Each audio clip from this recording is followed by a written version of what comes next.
Hello guys, welcome back to my channel. ഇന്ന് ഞാൻ വന്നിരിക്കുന്നത് ഡെലിവറിക്ക് വേണ്ടി ഹോസ്പിറ്റൽ ബാഗ് പാക്കിങ്ങിൽ എന്തൊക്കെ ഐറ്റംസ് കൊണ്ടുപോയി അതിൽ എന്തൊക്കെ യൂസ് ചെയ്യാത്തതായിട്ടുള്ളത് അത് പറയാനാണ് ഞാൻ വന്നത്. അന്ന് ഹോസ്പിറ്റൽ ബാഗ് പാക്ക് ചെയ്യുന്ന സമയത്തൊന്നും വീഡിയോ എടുക്കാനുള്ള ഒരു സിറ്റുവേഷൻ ഇല്ലായിരുന്നു. കാരണം നല്ല ബാക്ക് പെയിനും കാര്യങ്ങളും ഒക്കെ ഉണ്ടായിരുന്നു.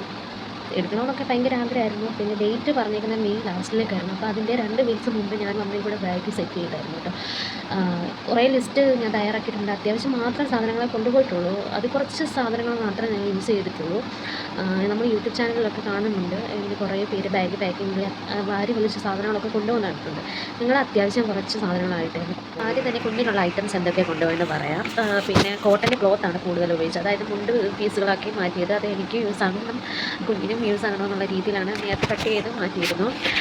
അതിൻ്റെ ആവശ്യം വന്നില്ല കുഞ്ഞിന് വേണ്ടി. കൂടുതലും പാമ്പേഴ്സാണ് യൂസ് ചെയ്തത്. അതായത് ഒരു ദിവസം തന്നെ 3-4 പാമ്പേഴ്സ് മാറി മാറി ഉപയോഗിച്ചിരുന്നു.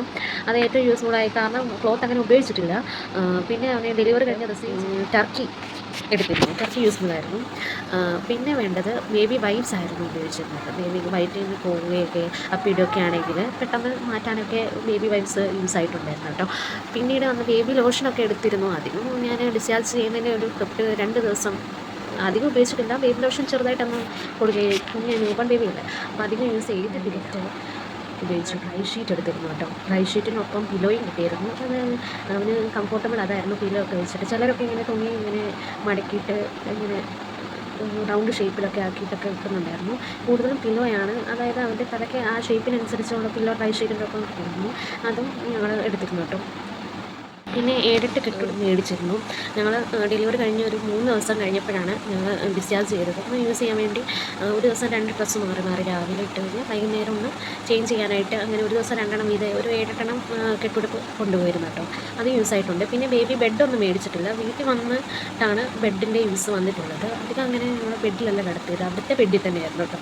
ബേബിക്കുള്ള നെറ്റ് ഇട്ടുള്ള ബെഡൊക്കെ ഉണ്ടല്ലോ, അതിലല്ലായിരുന്നു ഞങ്ങളത് അവിടെ കിടത്തിയത് കേട്ടോ. പിന്നെ വേറെ കുഴപ്പമൊന്നുമില്ല. എന്തൊക്കെ ഐറ്റംസാണ് കൊണ്ടുപോയത്, അതിനെന്തൊക്കെയൊന്നും പറയാമെന്ന്. ആദ്യം തന്നെ കൊണ്ടുപോയിട്ടുള്ളത് ക്ലോത്തിലായിരുന്നു കേട്ടോ. അത് ഏറ്റവും യൂസ്ഫുൾ. എന്തായാലും നോർമലായാലും നോർമൽ ഡെലിവറി ആയിരുന്നു എനിക്ക്. അപ്പോൾ കൂടുതൽ ബ്ലീഡിങ്ങും കാര്യങ്ങളൊക്കെ ഉണ്ടായിരുന്നു. ഇപ്പോൾ ചേഞ്ച് ചെയ്യാനായിട്ട് ക്ലോത്ത് ആവശ്യമായിരുന്നു. അതായിരുന്നു ഏറ്റവും എനിക്ക് പ്രയോജനമായിട്ടുള്ളതെന്ന് വെച്ചാൽ ക്ലോത്തായിരുന്നു. മാറി മാറി യൂസ് ചെയ്യാൻ. പാഡ്സൊക്കെ കയ്യിലുണ്ടായിരുന്നു. പാഡൊക്കെ എടുക്കുന്നത് എങ്ങനെ കംഫർട്ടബിൾ ആണോ എങ്ങനെയാണെന്ന് അറിയത്തില്ലായിരുന്നു. പിന്നീട് ഞാൻ ക്ലോത്താണ് യൂസ് ചെയ്തത് കേട്ടോ. പാഡ് വെച്ച സ്റ്റിച്ചൊക്കെ ഉള്ളതുകൊണ്ട് ഇൻഫെക്ഷനൊക്കെ ഉണ്ടാകുമെന്ന് പേടിച്ചിട്ട് ഞാൻ ക്ലോത്തിലേക്ക് മാറ്റി. ഒരു ദിവസം തന്നെ 4 ക്ലോത്ത് ചേഞ്ച് ചെയ്യേണ്ട അവസ്ഥ വന്നിരുന്നു. അതെന്തായാലും അത്യാവശ്യം. എന്തായാലും കുഞ്ഞിനത് എടുത്തിട്ടില്ല. അതിന് പകരം എനിക്കായിരുന്നു കൂടുതലും ഉപയോഗം വന്നത്. എന്നെ കാണാൻ വന്നവരൊക്കെ കൂടുതലും വന്ന് കോട്ടൻ്റെ ക്ലോത്തുമായിട്ടാണ് വന്നിരുന്നത് കേട്ടോ. അതായത് എൻ്റെ റിലേറ്റീവ്സ് തന്നെ അവരോട് ഫോൺ വിളിച്ച് പറഞ്ഞിരുന്നു കേട്ടോ. പിന്നീട് വേണ്ടി വന്നത് എനിക്ക് ബ്ലാങ്കറ്റാണ്. ബ്ലാങ്കറ്റ് വന്നു, ബെഡ്ഷീറ്റ്, പിന്നെ ഒരു പിലോയും കരുതിയിട്ടുണ്ടായിരുന്നു. അതെന്തായാലും തല വെച്ച് കിടക്കാൻ നമ്മൾ ഡെലിവറി കഴിഞ്ഞ് ഭയങ്കര ടയേർഡായിട്ടായിരിക്കും കിടക്കുന്നത്. പിന്നെ തല ഉയർത്തി വെക്കാനും പിലോയൊക്കെ കൊണ്ടുപോയിരുന്നു. പിന്നീട് യൂസ്ഫുൾ ആയതുകൊണ്ട് വൈറ്റ് കോട്ടും വൈറ്റ് മുണ്ടുമാണ് ലേബർ റൂമിലേക്ക് ഇട്ടുകൊണ്ട് വേണം നമുക്ക് കയറാൻ പറഞ്ഞത്. അത് ഓൾറെഡി ഡോക്ടർമാരൊക്കെ നമ്മളോട് ചെക്കപ്പിന് ചെല്ലുമ്പോഴേ ഇങ്ങനെ പറഞ്ഞിരുന്നു, സജസ്റ്റ് ചെയ്തിരുന്നു, ഇങ്ങനെ എക്സ്ട്രാ കൈ കരുതണം, വൈറ്റ് ഷർട്ടും വൈറ്റ് മുണ്ടും വേണമെന്നൊക്കെ പറഞ്ഞു. പിന്നെ മുടി 2ആയിട്ടൊക്കെ പിന്നീട്ടാണ് ലേബർ റൂമിലേക്ക് കയറ്റുന്നത്. അതിന് ബുഷ് കയ്യിലെടുത്തിരുന്നു, 2ആയിട്ട് പിന്നീട്ടൊക്കെയാണ്. പിന്നീട് വന്നത് ഫീഡിങ് നൈറ്റിയാണ്. ഫീഡിങ് നൈറ്റി ഒരു 4-5 എടുത്തിരുന്നു. ഡെലിവറിക്ക് മുമ്പ് ഇടാനുള്ളത് ഫീഡിങ് അല്ലാത്ത നോർമൽ ഈ ടോക്ക് നൈറ്റി എടുത്തിരുന്നു. അതിൻ്റെ ആവശ്യം വന്നിട്ടില്ല. ഒരു ദിവസം ഇടാനുള്ള വന്നിട്ടുള്ളൂ. അഡ്മിറ്റ് ആയതിൻ്റെ പിറ്റേ ദിവസം ഡെലിവറി ഉണ്ടായിരുന്നു. പിന്നീട് ഫീഡിങ് നൈറ്റിയാണ് ഞാൻ ഉപയോഗിച്ചിരുന്നത്. പിന്നീട് ചീർപ്പ് മാത്രമേ, അതിനും ചീർപ്പുമായിട്ട് ഡെലിവറി കഴിഞ്ഞ് ഇങ്ങനെ പറയുന്നത് കേട്ടിട്ടുണ്ട്. അങ്ങനെ തലവേദന കൂടുതലും ചീവി നോവിച്ച് കഴിഞ്ഞാൽ തലവേദന ഒക്കെ ഉണ്ടാകും. പിന്നീട് അതിൻ്റെ തലവേദന എഫക്റ്റും കാര്യങ്ങളും ഉണ്ടാകും ഒക്കെ പറഞ്ഞിട്ടുണ്ട്. അതുകൊണ്ട് ചീർപ്പ് അധികം ഉപയോഗിച്ചിട്ടില്ല. ഡെലിവറിക്ക് തൊട്ട് മുന്നേ ഞാൻ മുടി ചീവാൻ വേണ്ടി ചീർപ്പ് ഉപയോഗിച്ചു. പിന്നെ കൈ കൊണ്ട് കോതി ഒതുക്കുകയായിരുന്നു ചെയ്തിരുന്നത്. പിന്നെ ബുഷും ഒരു ചെറിയൊരു ക്ലിപ്പും കൈ കരുതിയിട്ടുണ്ട്.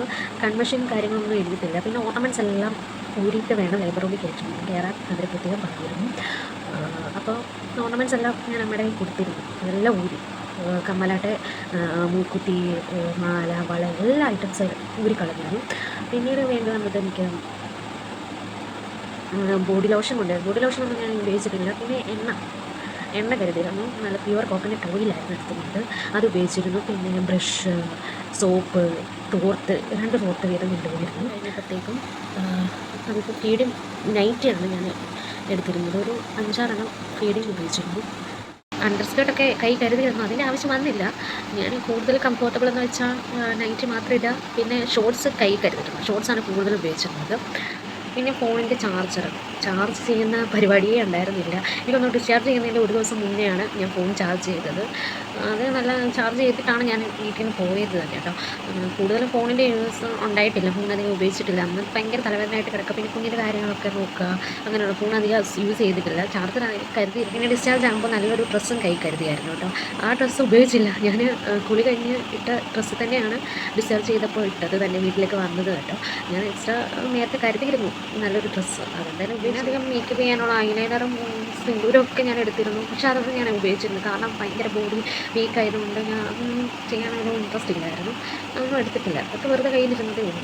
അതെന്തായാലും യൂസ്ഫുള്ളായിട്ട്. പിന്നെ നമുക്ക് ഫുഡ് കഴിക്കാനായിട്ട് പാത്രങ്ങളൊക്കെ കഴിക്കരുത്. പ്ലേറ്റും ബോട്ടിലും, ചൂടുവെള്ളം എടുക്കാനുള്ള ബോട്ടിൽ, സ്പൂണ്, പ്ലേറ്റ്, ഗ്ലാസ് അങ്ങനെയൊക്കെ എടുത്തിരുന്നു കേട്ടോ. പിന്നെ ഇന്നർവെയർ കൊണ്ടുപോയിട്ടുണ്ടായിരുന്നു, അത് യൂസ് ആയിട്ടുണ്ട് കേട്ടോ. പിന്നെ എന്തായാലും ഡ്രസ്സ് കഴുകി ഉണക്കിയിടാൻ പറ്റാത്തതുകൊണ്ട് അങ്ങനെ സോപ്പൊന്നും കൊണ്ടുപോയിട്ട്, കുളിക്കാനുള്ള സോപ്പും പിന്നെ ബ്രഷും പേസ്റ്റും ഒക്കെ ഉണ്ടായിരുന്നു കയ്യിൽ. അതൊക്കെ സാധനങ്ങളാണ് എൻ്റെ കുഞ്ഞിന് വേണ്ടി കൊണ്ടുപോയത്. അതിൽ എന്തൊക്കെ യൂസ്ഫുൾ ആയിട്ടുള്ളത് ഞാൻ പറഞ്ഞതിലൂടെ മനസ്സിലായിട്ടുള്ളതാണ്. അത്യാവശ്യം കുറച്ച് സാധനം, അതിൽ കുറച്ച് 2-3 എണ്ണം മാത്രമേ ഉപയോഗം ആയിടാത്തതുള്ളൂ. ഇങ്ങനെ കൂടുതലും വാരി വലിച്ചൊന്നും കൊണ്ടുപോകേണ്ട കാര്യമൊന്നുമില്ല, അത് വെയിറ്റ് കൂടുതലൊക്കെയാണ്.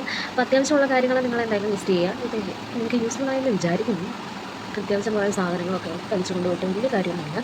എല്ലാവരും വീഡിയോയിലൊക്കെ പറയുന്നുണ്ട് ഓരോരോ സാധനങ്ങളും അവർക്ക് യൂസ് ചെയ്യാം. ചിലർ അതൊക്കെ നല്ലോണം ഉപയോഗപ്പെടുത്തി, പക്ഷേ എനിക്ക് ഇങ്ങനത്തെയൊക്കെ മാത്രമേ ഞാൻ എടുത്തിട്ടുള്ളൂ കേട്ടോ. കൂടുതൽ അനാവശ്യമായിട്ട് എടുത്ത് അങ്ങനെ ബാഗ് കുത്തി നിറച്ച് കൊണ്ടുപോകേണ്ട കാര്യമൊന്നും ഉണ്ടായിട്ടില്ലായിരുന്നു.